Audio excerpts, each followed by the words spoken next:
Mission operation सिंदूर। भारत पाकिस्तान सीमा पर रात गहराती जा रही थी। अचानक पाकिस्तानी आतंकियों ने भारतीय चौकी पर हमला कर दिया। गोलियों की आवाज, बारूद की गंध और सैनिकों की चीखें चारों ओर फैल गई। उस चौकी पर सूरज पालोदिया भी तैनात था, एक बहादुर, अनुशासित और जुनूनी सैनिक। लेकिन जब बाकी साथियों को भारी गोलीबारी में पीछे हटना पड़ा, तब सूरज ने अपने घायल कप्तान की तरफ देखा और कसम खाई, अब ये लड़ाई मेरी है। सूरज ने अपने कमांडर से साफ कहा, मैं अकेले ही इन हरकतों का जवाब दूंगा। कमांडर चौंक गए। ये मिशन आत्मघाती है सूरज। सूरज बोला, शहीद होना मंजूर है, पर मातृभूमि का अपमान नहीं। रात के अंधेरे में वो AK-47, कुछ ग्रेनेड और एक नक्शा लेकर निकल पड़ा।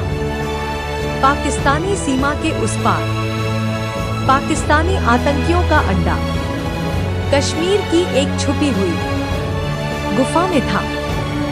सूरज को पहाड़ी जंगलों से होकर गुजरना पड़ा, जहां हर कदम मौत का खतरा था। लेकिन वो बढ़ता रहा, दिल में आग और आंखों में भारत माता का आशीर्वाद। रास्ते में सूरज की मुलाकात 3 पाकिस्तानी गार्ड्स से हुई। उसने झाड़ियों में छुपकर पहले एक पर चाकू से वार किया, दूसरे को पिस्टल से चुपचाप गिराया और तीसरे को गला दबाकर खत्म किया। उसकी चाल अब भेड़िए जैसी थी, तेज, सटीक और खामोश।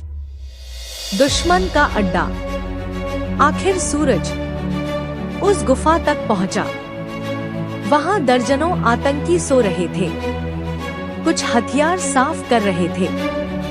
सूरज ने गिनती की, कम से कम 20, पर वो डरा नहीं। उसने ग्रेनेड की पिन खींची और कहा, भारत माता की जय।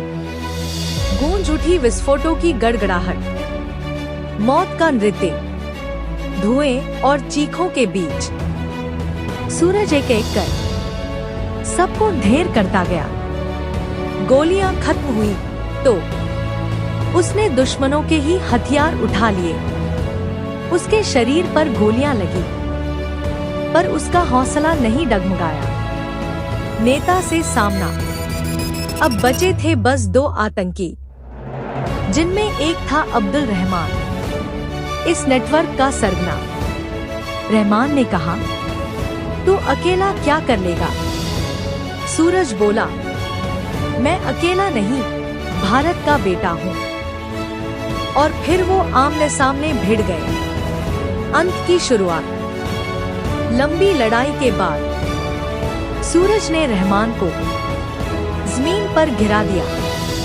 उसने अपनी बंदूक सीधी की और बोला, ये तेरे गुनाहों की सजा है। रहमान का अंत हुआ।